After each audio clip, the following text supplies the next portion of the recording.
हमारे घर के अगल बगल या रोड के किनारे बहुत सारी ऐसी वनस्पतियाँ होती हैं जो काफ़ी यूजफुल होती हैं और हम उनका उपयोग नहीं जानते या उनके परिचय के अभाव के कारण हम उनको छोड़ देते हैं या उनको घास कूड़ा समझकर फेंक देते हैं। तो ऐसी ही एक जड़ी बूटी है जिसको हम चित्रक के नाम से जानते हैं और ये रोड के किनारे अक्सर आपको देखने को ज़रूर मिली होगी। आप ये तस्वीर जो देख रहे हैं, ये क्लिप जो देख रहे हैं, इसको आप पहचान कर ज़रूर कहेंगे कि ये जड़ी बूटी हमने कहीं ना कहीं देखी है। तो बात करेंगे इसी वनस्पति के बारे में कि इसके नाम क्या हैं, इसके परिचय कैसे कर सकते हैं, इसके गुणधर्म क्या है और इसको कौन कौन सी बीमारियों में हम यूज में ला सकते हैं। तो उससे पहले आप इस वीडियो को अपने मित्रों को शेयर करें और इस चैनल पर अगर पहली बार आए हैं तो इस चैनल को आप सब्सक्राइब कर लें, क्योंकि इसमें जड़ी बूटियाँ और आयुर्वेद से रिलेटिव इन्फॉर्मेशन आपको समय समय पर मिलती रहेगी। तो स्टार्ट करते हैं इस वनस्पति की जानकारी के बारे में।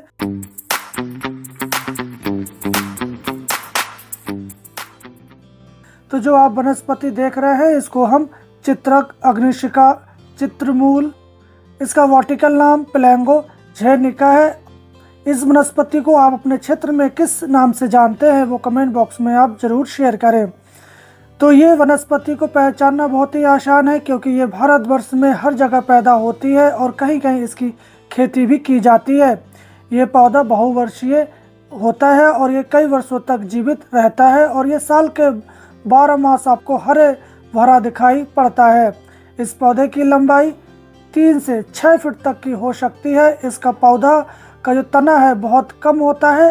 इस जड़ के सिरे पर पतली पतली सी कई डालियां फूटती हैं और जो चिकनी और हरे रंग की दिखाई पड़ती हैं।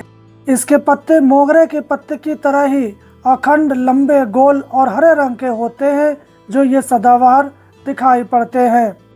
इसके फूल सफ़ेद रंग के और सुगंध रहित होते हैं। इसके फूलों की कलगी कोमल शाखाओं में खिलती है। ये 1 से 12 इंच तक लंबी होती है। इसके ऊपर फूल लगते हैं और इन फूलों के ऊपर फल लगते हैं और एक फल में एक बीज निकलता है। इसकी छाल कालापन लिए हुए उजली रंग की होती है। इसकी सूखी हुई जड़ें आप तोड़ेंगे तो झट से टूट जाती हैं। इसका स्वाद तीक्ष्ण और कड़वा होता है। इसकी जड़ की छाल औषधीय रूप से काम में ली जाती है और ये अधिक पुरानी हो जाए तो ये निरुपयोगी हो जाती है। इसमें औषधीय गुण कम हो जाते हैं। कभी भी आप इस ताजी चित्र को उखाड़कर जीभ से कभी ना चाखें, क्योंकि ये जीभ पे चाखने से अगर ताजी है तो ये जीभ को जला देती है। ये मेरा अपना पर्सनल अनुभव है। अब इसके गुणधर्म की बात करें तो आयुर्वेदिक मतानुसार चित्रक दीपन, पाचन, रूखी, हल्की, पचने में चरपरी, श्वेत ग्रंथियों को उत्तेजित करने वाली, भूख को बढ़ाने वाली, गर्म, रसायन, अग्निवर्धक और सूजन, कोढ़, बवासीर, कृमि, पंडुआ, इक्त रोग को ये दूर करने वाली होती है। इसकी 3 प्रजातियां होती हैं, काली चित्रक, लाल चित्रक और सफ़ेद चित्रक। आप जो देख रहे हैं ये सफ़ेद रंग की चित्रक है, क्योंकि इसके फूल सफ़ेद रंग के होते हैं। इस चित्रक का प्रयोग करने से पहले इसके बारे में आप थोड़ी सी जानकारी जरूर रखें, क्योंकि ये चित्रक रक्त के मिलने के पश्चात जो मल को छोड़ने वाली ग्रंथियां हैं उनको ये उत्तेजक कर देती है और जो चमड़ी के अंदर जो पसीना को बाहर निकालने वाली जो ग्रंथियां हैं उसके ऊपर भी ये विशेष क्रिया करती है, जिसके कारण चित्रक लेने के बाद आपको बहुत पसीना आता है। उसी प्रकार ये लेडीज़ों के गर्भाशय के ऊपर भी बहुत ज़्यादा प्रभाव डालती है। अगर आप इसकी थोड़ी सी ज़्यादा मात्रा में सेवन करवाते हैं तो कमर के नीचे जो इंद्रियां हैं उसमें ये जलन पैदा करती है, पेशाब बूंद बूंद से आती है या पेशाब में ब्लीडिंग भी आ सकता है और गर्भाशय के अंदर ये रक्त का बहाव बढ़ा देती है, जिसके कारण आपका गर्भपात भी हो सकता है और ये गर्भ का संकोचन भी करती है। इसलिए इस जड़ी बूटी का उपयोग गर्भवती महिलाएं और जो कमज़ोर बच्चे हैं उसको कम मात्रा में या वैद्य अनुसार इसका सेवन करना चाहिए। तो आप बात करते हैं इसके कुछ बेनिफिट्स के बारे में, और उससे पहले आप इस वीडियो को एक लाइक ज़रूर करें, क्योंकि हम बड़ी मेहनत से ये जानकारियाँ ढूंढ के आपके लिए लाते हैं। तो आप इस वीडियो को एक लाइक और इस वीडियो को अपने एक मित्र को ज़रूर शेयर करें, ताकि वो इस जड़ी बूटी के बारे में जाने और इसको संचित करके रखें और समय आने पर इसका प्रयोग कर सकें। स्प्लीन रोग में आप एलोवेरा का गूदा लेने उसके ऊपर आप इस चित्रक की छाल का चूर्ण डाल दें और उसको आप खिला दें तो आपकी पीलिया के जो रोग है वो नष्ट हो जाते हैं।